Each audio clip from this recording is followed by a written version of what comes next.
CM Revanth సర్కార్ drugs free Telangana కోసం కృషి చేస్తున్న క్రమంలో పోలీసులు కూడా మరింత స్పీడ్ పెంచారు. ఈ క్రమంలోనే పక్కా ప్లాన్తో 2 అంతర్రాష్ట్ర డ్రగ్స్ సరఫరా నిందితులను పోలీసులు అరెస్ట్ చేశారు. నిందితుల వద్ద నుంచి 56 లక్షల రూపాయల విలువైన 3.5 కేజీల ఓపీఎంని పట్టుకున్నారు. అలాగే 45 గ్రాముల పొప్పిస్ట్రా పౌడర్, 2,80,000 రూపాయల నగదు, ఒక ద్విచక్ర వాహనం, 2 మొబైల్స్ స్వాధీనం చేసుకున్నట్లు రాచకొండ సిపి సుధీర్ బాబు వెల్లడించారు.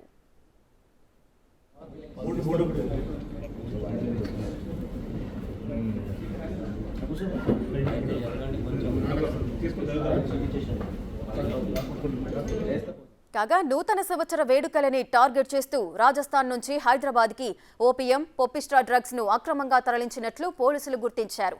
ఈ కేసులో రాజస్థాన్కి చెందిన శశిపాల్ బిష్నోయ్, మదన్ లాల్ బిష్నోయ్ అనే 2 నిందితులను అదుపులోకి తీసుకున్నారు. శశిపాల్ గతంలో కూడా డ్రగ్స్ సరఫరా చేస్తూ జైలుకు వెళ్లొచ్చాడని అన్నారు.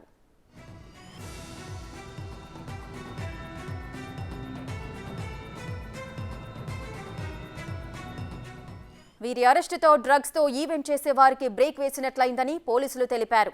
నిందితులు వాళ్లకి తెలిసిన ఫ్రెండ్స్కి అమ్మడానికి చిన్న ప్యాకెట్స్గా తయారు చేశారని తేల్చారు.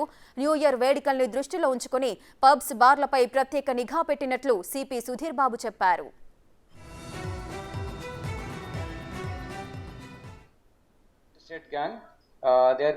వాళ్ళు రాజస్థాన్ రూట్స్ లో ఉన్న వాళ్ళు ఇక్కడ హైదరాబాద్ లో కూడా వాళ్ళకు యాక్టివిటీ బిజినెస్ ఉంది.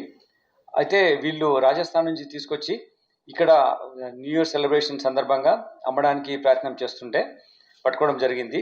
ఇందులో ఉన్న ముఖ్యంగా అక్యూజ్ శశిపాల్ బిష్నోయ్ అండ్ మదన్ లాల్ బిష్నోయ్, వీళ్ళిద్దరూ అక్యూజ్డ్.